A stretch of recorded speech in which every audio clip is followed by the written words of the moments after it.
A teenage girl known as Eve was groomed by our court servers on Discard. After gaining her trust, the leader, Bradley Candenhead, used extortion to force her into increasingly sadistic acts, including drinking from a toilet bowl and beheading her pet hamster on a live video call. In April 2023, authorities began uncovering hundreds of bodies in Shakahola Forest. Mackenzie allegedly instructed his followers to starve themselves and their children to death to Jesus.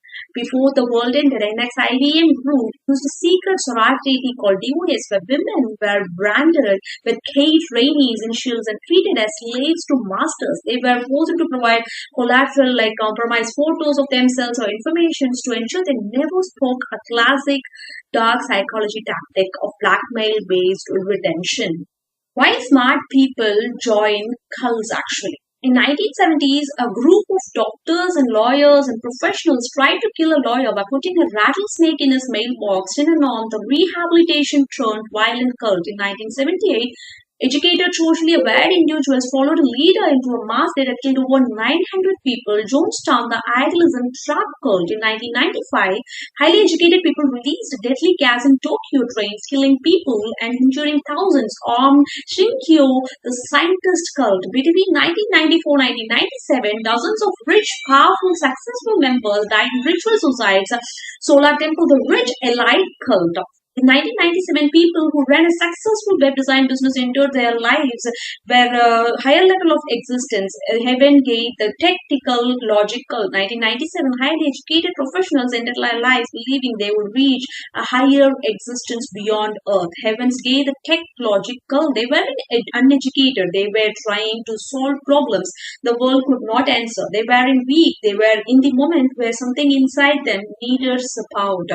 And cults don't begin with control but belonging, understanding, feelings like to seen like the world never offered. At first, it felt like they were found their own play people. People think they were not alone. You are different. You see what others can't, and you are chosen one. And slowly, the outside world starts to feel distance, questioning, feels wrong, doubt, feels like betrayal, doesn't feel like manipulation, it feels like clarity, like purpose, like truth.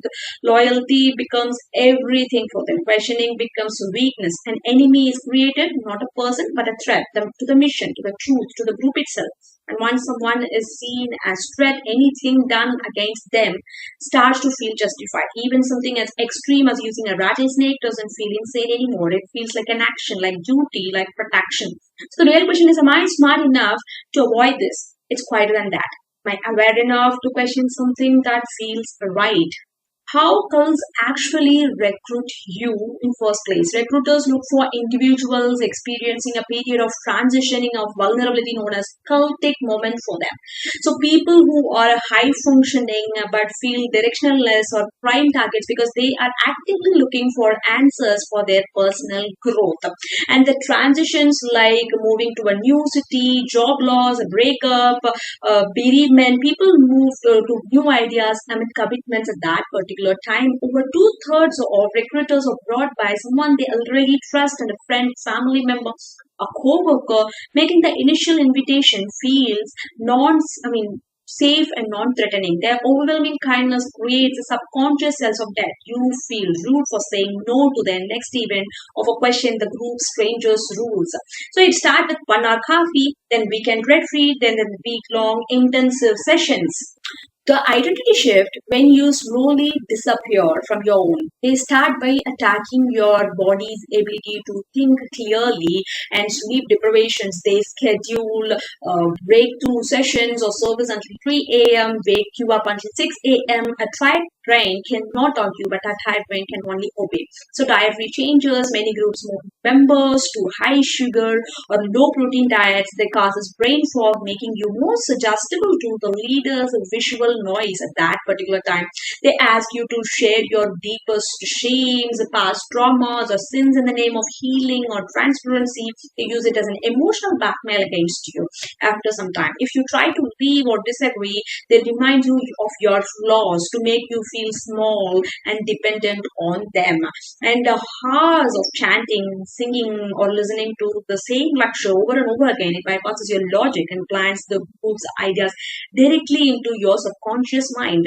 Micro manipulations you miss in the real time during those cults. The rhythmic trap. This is a high level psychological tactic used by cult recruiters to bypass your intuition. They mirror your energy perfectly. If you are sitting slowly and minding your own business, they sit slowly too. They match your breathing, your tone, exactly like what you do. So once they have synced with your rhythm, they make a small move like 20 minutes coffee request outside the bar, or because your nervous system feels like they are exactly like you lower your guard. It's actually a calculated synchronization to make the food in the dough feel exactly natural. And second one is selective vulnerability. They just tell you a secret early, like I struggle with the visual noise of this office too. It makes me feel isolated. Both of us are same actually. This triggers the law of reciprocity, right? Your brain feels a social debt to share something back as vulnerable as that them or even more. So the innocent alteration of reality, gaslighting 1.0 as a third method. Remember when we had the tea and it started raining, even if it didn't rain at that time. So the goal for them is not about weather. They are testing if you will correct them. And if you don't correct the small lie, they know that they can start bending for the big truths. This is the first step in controlling your internal locus of controls. And the fourth one is the always trigger guilt trip. They do something for you that you didn't ask for, like bringing your coffee or saving you a seat, and after that they ask you to stay late for a meeting or meditation. You feel like a bad person for saying no because they were so nice to you earlier, right? Manipulation is a loan you have to pay back with your freedom for that. The illusion of choice, why you feel like you are in control at that moment. Food in the door technique. What is this technique? A cult never starts by asking you to quit your job or give them your money. That would trigger your misfit alarms quickly. Instead of they use these three steps. So they're like the tiny request. Would you like to attend a free 1 hour meditation for stress relief? You think it's just an hour. Why not? And the medium request, since you like that, would you come to weekend retreat? It's just help to clear your mind for your future. You think like, I already did this. I might have as well. What's next? I can do it. The commitment request, you have so much potential. Would you like to volunteer for 5 hours a week to help others find this peace for them too? You think I'm a healthy person, but how do they spend a weekend here? I can, of course. So the total request is the outside world is visual noise and distracting you from your growth. You should move into our community to reach to the next level. And by step 3, you no longer see yourself as a visitor. You see yourself as a member of that particular community cult. Emotional addiction to the cult leader. The cult self-replacement.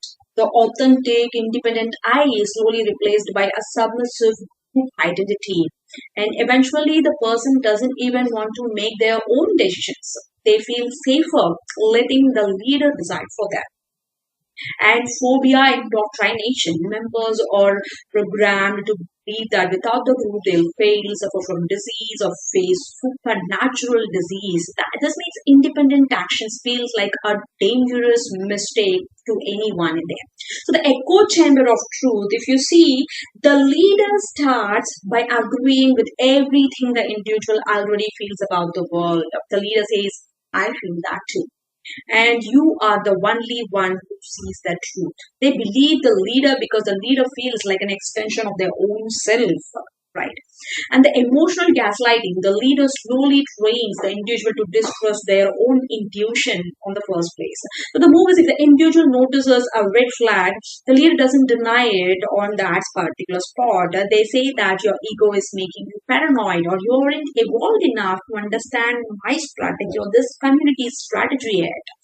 They start to believe their doubts or sins or mistakes. This is how the I slowly disappears from their vocabulary. And the hero narrative of the particular curriculum, the leader tells them that they are part of the allied group. Only few can enter. They aren't just workers here.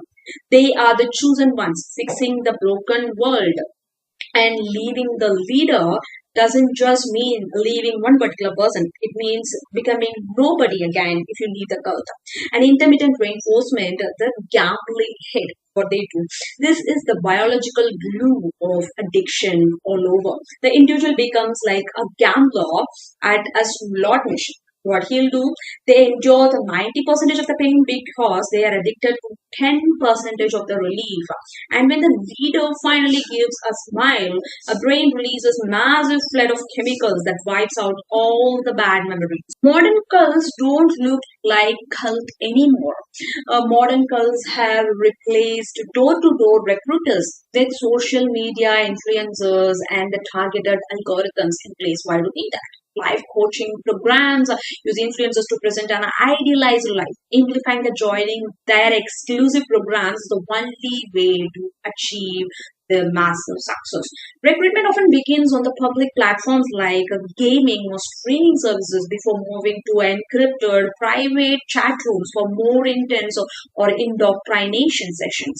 And commercial cults, if you see, these appears as a high pressure business networking groups or multi-level marketing MLM schemes that exploit members' financial and social ambitions in the first place. Professional identity like groups like NXIVM use a language of executive coaching to lure high-functioning intelligent professionals into the system of coercive control.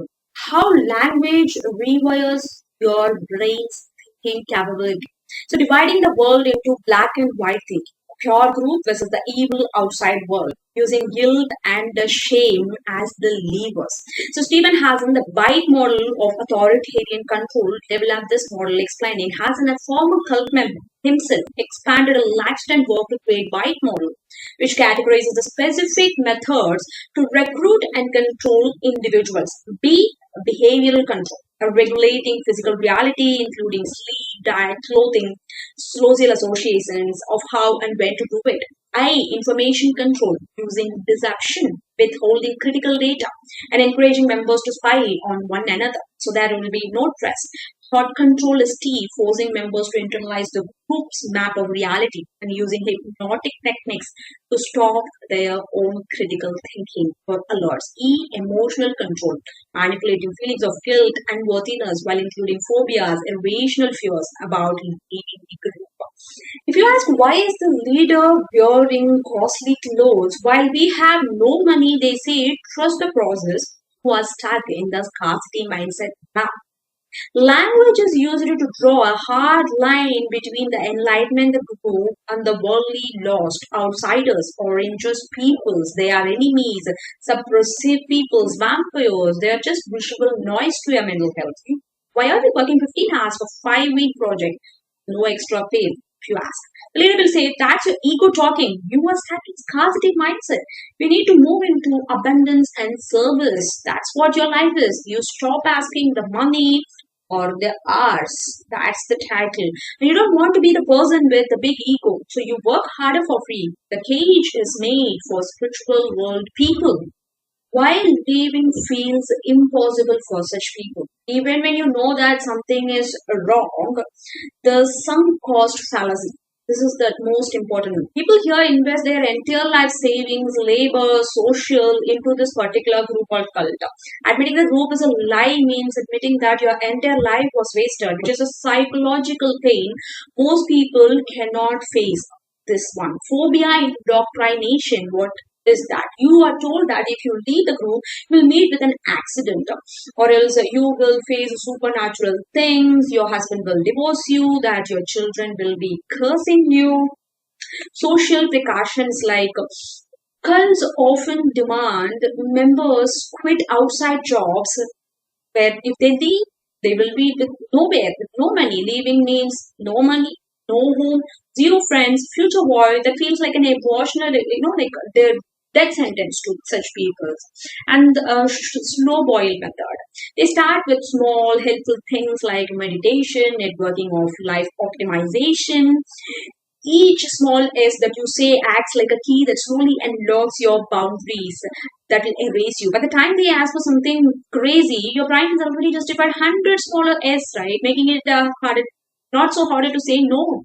You won't case like any such thing. You don't notice the prison being built because you are laying the bricks yourself. One small S at a time, and biological survival fear catches up. Humans are wired for tribal belonging. The threat of being ordered off the island triggers a primal fear of death, making the door to leave like a death sentence. And the ultimate trap for those who stay, the cult becomes their only safe haven from for like very few the cult was created in the first place. They don't leave because they no longer believe they can survive or even exist as an individual. How to protect yourself without becoming paranoid at such situations? Smart people can avoid cults by recognizing that these groups use coercive control rather than just stranger beliefs to manipulate members, often targeting individuals during the life transitions. Be prepared at that time. Vulnerability factors to look for. Highly educated or successful people are often targeted. Don't deny that. People during bereavement, job loss, moving take extra care. Watch for control over your time, money, relationships, just pressure to cut ties with family and friends. Red flag. Spot love bombing, intense over the top praise, or instant affection from a new group member. It is a tactic used to buy your loyalty very soon. If a group discourages questioning, thoughts, terminating teachers, it's a red flag. It's what it is. Don't ask me any further. Red flag. Everything happens for a reason. Don't think on your own. Accept what we say. Let's agree to disagree. Used to stop a discussion rather than a resolution. You are overthinking. Redirect from problem to making you the problem. And questioning means you lack faith on us. Your curiosity or spiritual weakness or used as disobedience. We have always done it this way, dismissing the critique of existing practices based solely on tradition. Don't rock the boat. Discourages raising concerns to prioritize groups' harmony over ethics. Trust the process. Discourages scrutiny of strategies or decisions. And there is no I in the team. Marginalizes individuals' voice in favor of suppressive group narrative. And for the security reasons, used to justify actions without providing specific evidences to you. And the new normality, a phrase used during the crisis that can lead to unquestionable acceptance or significant changes done by few members. Keep in touch with family, friends, and outside world to avoid being isolated, which is the key step to the cult conditioning. That is the only way. Many groups do not present themselves as cult initially, focus on the behavior of the leadership rather than the group's public image.